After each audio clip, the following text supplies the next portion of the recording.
Matthieu chapitre 20. Car le royaume des cieux est semblable à un père de famille qui sortit dès la pointe du jour afin de louer des ouvriers pour sa vigne.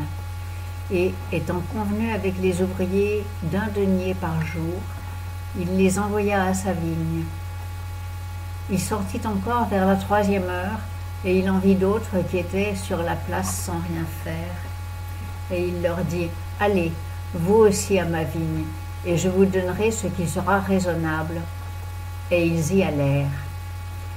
Il sortit encore vers la 6e et la 9e heure, et fit la même chose.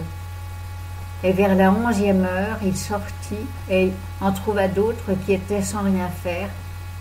Et il leur dit : Pourquoi vous tenez-vous ici tout le jour sans rien faire ?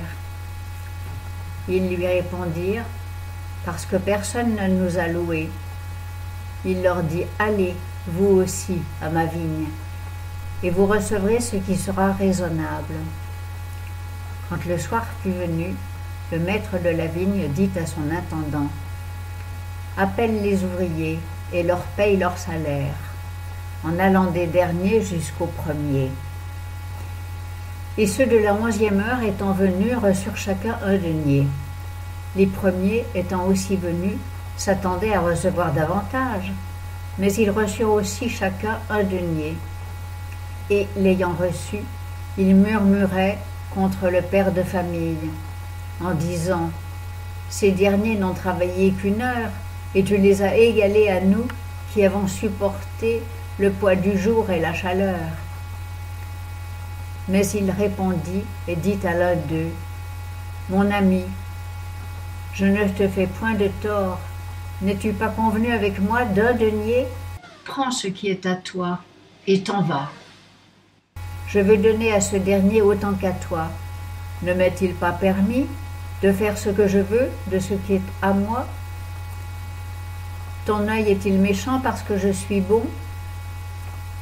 Ainsi les derniers seront les premiers, et les premiers seront les derniers, car il y en a beaucoup d'appelés, mais peu d'élus.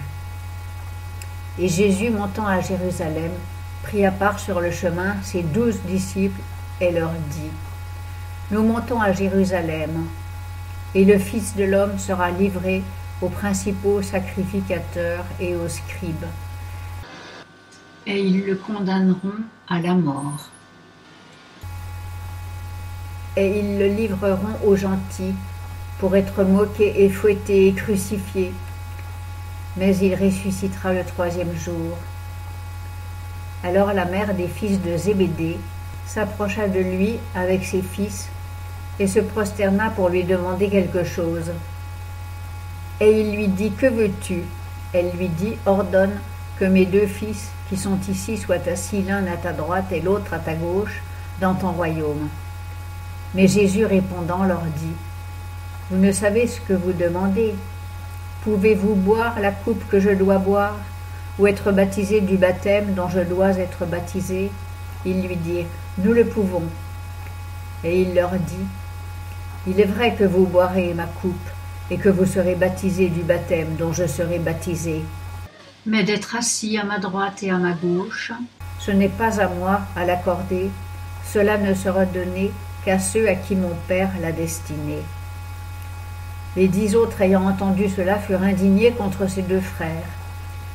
Et Jésus, les ayant appelés, leur dit : Vous savez que les princes des nations les dominent, et que les grands leur commandent avec autorité. Mais il n'en doit pas être ainsi parmi vous, au contraire.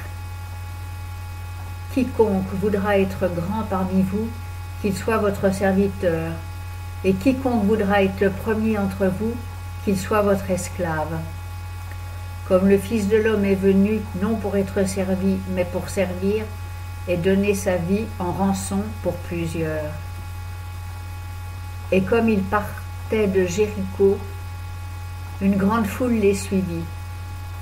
Et 2 aveugles qui étaient assis près du chemin, ayant entendu que Jésus passait, crièrent en disant : Seigneur, fils de David, aie pitié de nous.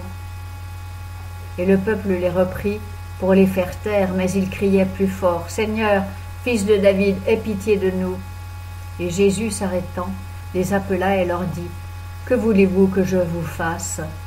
Ils lui dirent, « Seigneur, que nos yeux soient ouverts. » Et Jésus, ému de compassion, toucha leurs yeux, et aussitôt ils virent et le suivirent.